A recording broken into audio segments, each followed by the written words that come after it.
What's up everyone, and welcome back to the channel.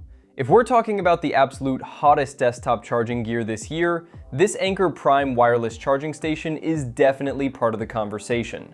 People online have been hyping up its aesthetics and portability, but as a premium accessory with a price tag to match, does its actual performance justify the cost? Do the internal components live up to the hype? In today's video, we're not just doing some rigorous performance benchmarking, we're doing a deep dive physical teardown to see what's really under the hood. Alright, no more stalling, let's jump straight into a quick unboxing. Inside the box, besides the manual and the charging station itself, Anker actually hooked us up with some solid accessories. They included a 45-watt power brick and a TPU USB-C cable that I measured right at 1.5 meters. Basically, it's plug and play right out of the box. Moving on to the device itself, it features a unibody matte gray finish with a premium metal-like texture that feels incredibly smooth and repels fingerprints. The whole unit utilizes a 3-stage foldable design. When fully collapsed, it folds flat into a compact card-like shape that's super travel-friendly. Unfold it and it transforms into a vertical stand. The hinges support multi-angle adjustments for different viewing angles, and the hinge resistance is incredibly tight, meaning it's super stable with zero wobble. Let's look at the magnetic fast charging pad for phones. It features a large charging surface surrounded by a fine anti-slip edge. You can clearly see the Qi2 certification logo here, and the textured rings not only add grip, but also help optimize airflow for cooling. On the right side of the body, we have the Apple Watch charging zone. It's a hidden pop-out charger that's super compact and boasts official Apple MFW made for watch certification.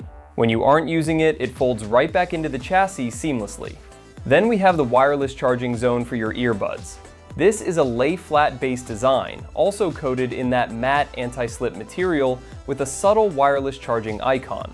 It's perfect for tossing your AirPods on, and the smooth surface won't scratch your case. Visually, it's staggered perfectly with the phone and watch mounts, so charging all three devices simultaneously doesn't feel crowded at all. In terms of cooling and UI details, the top of the body features a honeycomb exhaust vent. Right below that, there's a micro-centrifugal fan. It's a flow-through air duct design that actively pulls heat away during charging. Around the back of the base, you'll find a Type-C input port with a blue core with 45 watts printed right next to it, so you know exactly what kind of juice it needs. On the side of the base, there's a flush, circular touch button paired with an LED indicator. A single tap checks the fan status, and a double tap toggles the fan on or off. Blue means the fan is on, white means it's off. It's a super minimalist, hidden design that doesn't ruin the sleek lines of the device. The bare unit weighs in at 225 grams. Alright, that covers the design and features. Now let's get into the performance testing. First up, the wireless charging protocols. According to our tester, it supports BPP 5 watts, Qi 2.2 25 watts, Apple 7.5 watts, and PPDE 10 watts. For iPhone users, the big deal here is obviously that Qi 2.2 25 watt support. So let's see how it actually performs. In a room temperature of 77 degrees Fahrenheit, I ran a 30-minute 25-watt stress test.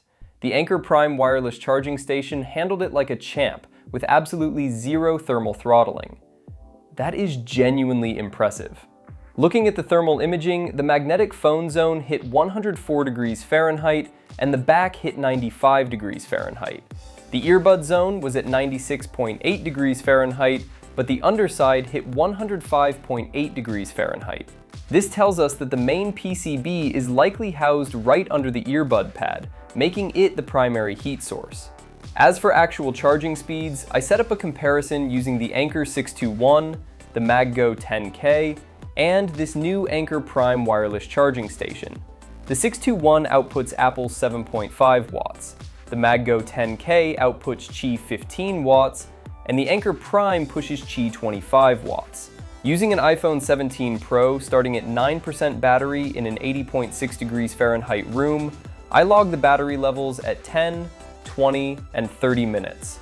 Putting that into a chart, at the 30-minute mark, the 621 got the phone to 31%. The MagGo 10K reached 45%. But the Anker Prime wireless charging station pushed it all the way to 58%. Looking at this data, the Qi 2.2 25 watts is just miles ahead. For quick top-ups, it completely blows the 7.5 watts and 15 watts chargers out of the water. And what about the phone's temperature? Looking at the thermal imaging after 30 minutes, the 7.5 watt charge brought the back of the 17 Pro to 96.3 degrees Fahrenheit. The 15 watt charge hit 99.3 degrees Fahrenheit. The Anker Prime wireless charging station hit 100.9 degrees Fahrenheit. While the 25 watt Qi charge was technically the hottest, it's only a 1.6 degree Fahrenheit difference compared to the 15 watt charger. For a 13% boost in charging speed, that tiny bump in heat is totally worth it. Alright, we've talked enough about the Anker Prime wireless charging station's performance numbers. Now it's time to tear this thing apart. There are no visible screws on the exterior, so we have to go in with a spudger around the magnetic pad. The charging platform is held in by clips, so it's a pretty straightforward teardown. Just as we suspected, the main PCB is located under the earbud charging zone. This is the brain of the operation, where you can see the wireless charging coil, cushioning foam, and alloy inductors. The main PCB connects to the phone's fast charging zone via a flexible FPC cable. Over there you can see the earbud module, metal EMI shields, a massive metal thermal plate, and the cooling fan. Unscrewing the circuit board reveals a generous amount of thermal paste applied to the main PCB, as well as a large metal thermal pad glued to the bottom of the case to maximize heat dissipation. Moving over to the phone module, we find the built-in magnetic ring for perfect iPhone alignment. The wireless module and the cooling fan are both mounted directly onto a large metal plate. The wireless module uses a standard Qi 2.2 coil with an NTC thermistor glued right in the center for real-time temperature monitoring. The phone charging area features a full active cooling system. It rocks a micro-centrifugal fan made by Dongguan Hongying, rated at 5 volts 0.3 amps. It's a 4-wire fan, meaning it supports PWM speed control and RPM detection, so it dynamically adjusts its speed based on thermals to keep things whisper quiet. Pair that with a flow-through air duct design where cool air gets pushed through the grills, and it constantly cools the charging coil. This right here is the secret sauce for how it sustains a 25-watt full-load stress test without dropping power. Additionally, to the right of the metal plate is the MFW-certified Apple Watch charging module, which is completely encased in electromagnetic shielding on both sides. Having that MFW certification means this PCB is supplied directly by Apple, passing their insanely strict tests for EMI, overheat protection, short circuit protection, and battery management. Next, let's zoom in on the PCB components and see what kind of hardware we're actually dealing with here. First up, the Apple MFW module. The board uses a black E9G gold-plated PCB. One side houses the MCU, crystal oscillator, and half-bridge drivers. The flip side features a custom chip with the silkscreen 338S00810-A0, which handles voltage regulation for the wireless output. The main board under the earbud side is a black PCB. Side A houses the wireless charging coil, alloy inductors, and solid capacitors. Side B is where the magic happens. It's packed with protocol chips and MOSFETs, basically the command center of the whole device. Back on side A, you'll spot 3 chips with the silkscreen T6339. These are wireless charging buck ECs from Texas Instruments, specifically the TPS 56339. It's a 5 to 24 volt input synchronous buck converter with an integrated switch, responsible for controlling and protecting the input voltage for all 3 channels: the watch, the earbuds, and the phone. Flipping over to side B, let's scan from the Type-C port on the right, moving left.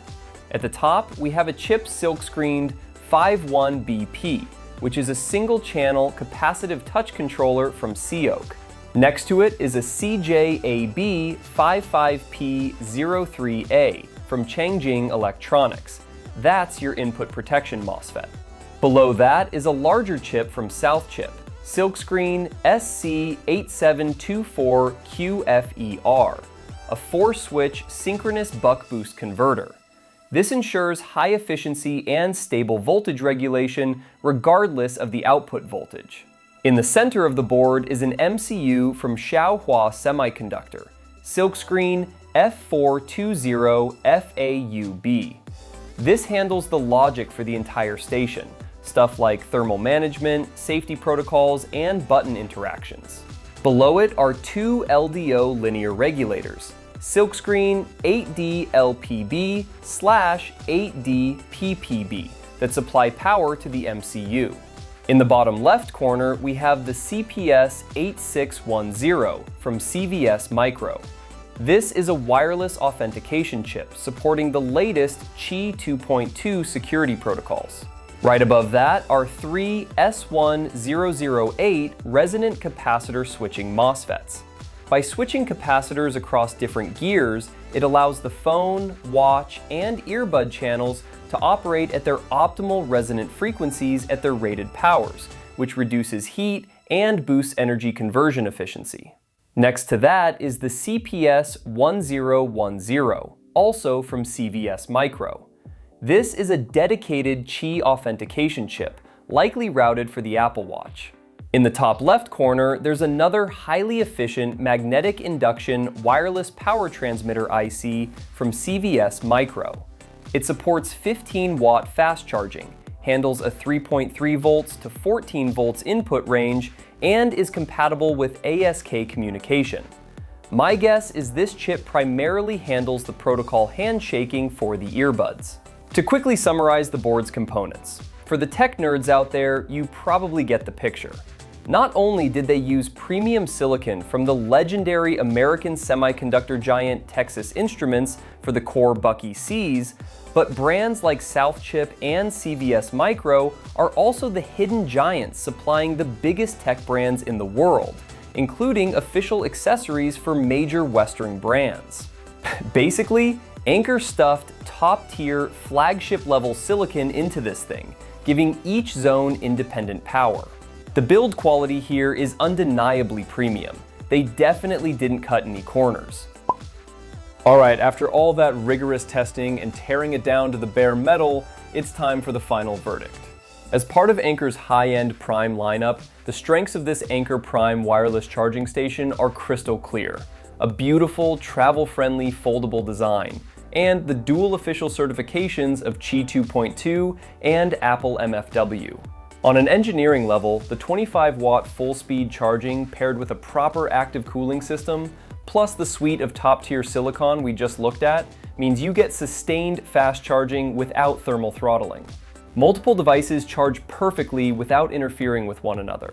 When it comes to safety and charging speeds, this is absolutely top tier in today's market. Of course, it's not without its flaws. The elephant in the room is the premium price tag. Also, it leans heavily into the Apple ecosystem. If you rock an Android watch or your phone doesn't support magnetic charging, your experience is going to take a massive hit. So here's my final buying advice. If you are deeply invested in the Apple ecosystem, iPhone, Apple Watch, and AirPods, you travel frequently, and you want a rock-solid, incredibly well-built, all-in-one charging station for your desk, this is a fantastic choice that holds up to scrutiny.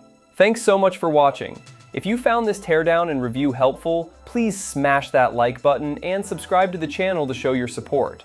I'll catch you guys in the next video. Peace.